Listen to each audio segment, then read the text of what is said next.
मध्य प्रदेश तक है मध्य प्रदेश के करोड़ों लोगों की भरोसेमंद आवाज। मध्य प्रदेश तक न्यूज, खबर तो दिखेगी, अंजाम चाहे जो हो। मैहर नगर पालिका में एक अनोखा मामला सामने आया है। मैहर नगर पालिका के तत्कालिक सीएमओ रहे रमाकांत शुक्ला के समय 2016 में अग्निशामक वाहन मरम्मत के लिए सतना भेजा गया था और 2016 से 2023 तक वाहन लापता रहा। दमकल वाहन MP 19A9916 मैहर नगर पालिका के डंपिंग यार्ड पर वापस आ गया है। अचानक इस दमकल के वाहन के वापस आने पर लोगों के बीच चर्चा का विषय बना हुआ है, क्योंकि इस दमकल वाहन में न तो इंजन है, न मोटर और न ही पानी का टैंकर। तत्कालिक रहे सीएमओ रमाकांत शुक्ला वर्तमान समय में रिटायरमेंट हो गए हैं। अब उनको मैहर से इंक्रीमेंट लेना है और उनके नाम पर यह वाहन चढ़ा हुआ था। वाहन चढ़े होने के कारण उनकी पेंशन नहीं बन पा रही थी, जिस वजह से क्रेन के माध्यम से इस दमकल वाहन को मैहर नगर पालिका क्षीण हालत में वापस भेज दिया गया। जब वापस नगर पालिका इस टैंकर को देखा गया तो इसकी हालत गैस से बेहतर थी।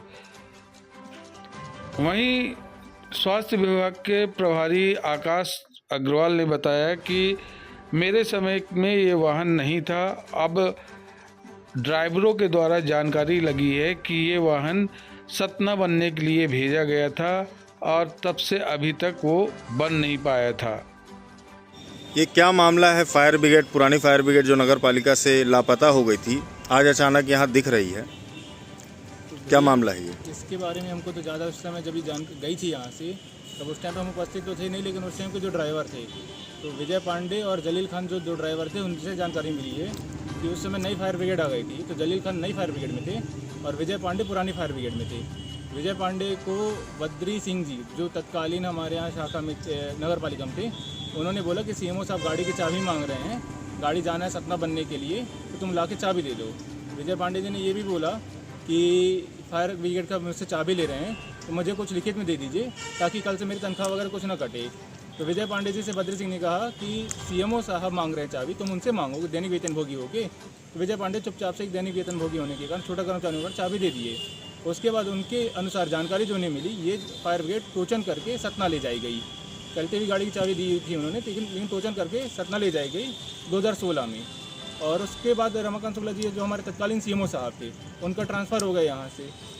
और अभी 2023 में कुछ समय पहले रमाकांत शुक्ला जी का फ़ोन आया कि फायर ब्रिगेड वापस करना है, इसका ले जाना यहाँ पड़ी है। मैं जब था तो बनवाने के लिए मंगवाया था, लेकिन नहीं बन पाई थी, तो इसका क्या करना है। तो मैंने बोला कि जिस स्थिति में गए थे उस स्थिति में भिजवा दीजिए।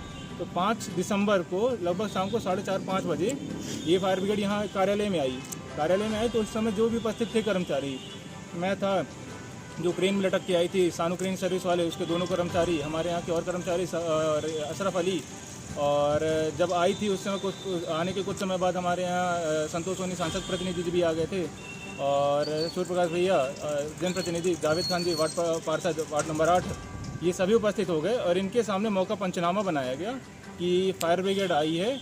इस फायर ब्रिगेड में जब आई है तो इसमें ना इंजन पाया गया, ना फायर पंप पाया गया, ना हॉजरिल जो फायर का सामान रहता ना वो पाया गया, कंपार्टमेंट के गेट टूटे हुए पाए गए और स्थिति बिल्कुल दयनीय थी। गाड़ी में केवल जो चक्के लगे रहते हैं, नीचे के 6 चक्के और ऊपर का खोखा, इतनी स्थिति में आई अच्छी चीज़ के साथ।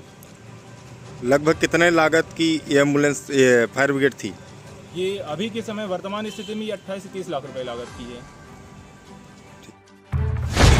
न बेमतलब के मुद्दे, न बेमतलब की बहस, खबर सिटी से लेकर गांव तक की,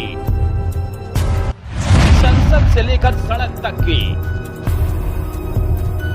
मध्य प्रदेश तक है मध्य प्रदेश के करोड़ों लोगों की भरोसेमंद आवाज। मध्य प्रदेश तक न्यूज, खबर तो दिखेगी, अंजाम चाहे जो हो।